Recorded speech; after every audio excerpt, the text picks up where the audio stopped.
This is a very quick look at Canon's new VR lens, the RFS 3.9mm f3.5 STM Dual Fisheye Lens. Now, I weren't able to get any hands-on shooting time with it, unfortunately, but there's still some noteworthy features here that are definitely worth talking about.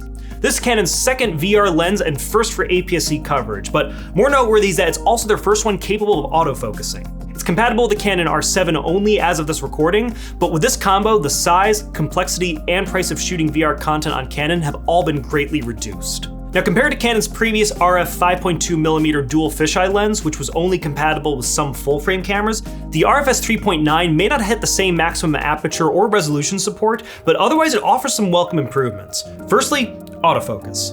Having an autofocusing VR lens greatly reduces the friction of making VR content in the moment, since the previous lens only allowed for manual focus. Although note that it supports one-shot AF and not movie servo AF. Also, the RFS 3.9mm dual fisheye lens has a field of view of 144 degrees as opposed to 180. While this means you're getting less in frame, from a logistical standpoint, it actually makes shooting content much easier, since by default you'll no longer be getting your own feet or the legs of your tripod in the frame of your shots like on the previous lens. Finally, you're also getting drop-in filter support, manual LR focus adjustment, and while the lens isn't stabilized, your footage can be stabilized in post using the EOS VR utility. Before you get to post, however, when it comes to actually filming VR content, you'll want to keep your subject 1.5 feet to 5 feet away to get the full stereoscopic effect. Canon recommends shooting 4K at 30 frames per second in fine, and on the R7 you can also record in C-Log3 to get more latitude with your color grading.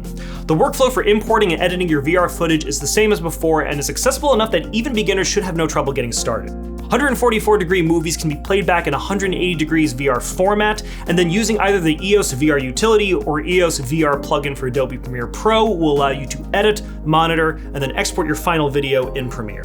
And that is a very quick look at the new RFS 3.9mm f3.5 STM Dual Fisheye Lens. If you're an R7 owner or just looking for one of the most affordable overall options for shooting 4K VR content, then it's definitely worth checking out. But what are your thoughts on this lens or VR content as a whole? Let us know in the comments below. Seriously, we do read them. I'm Nick with B&H. Stay creative.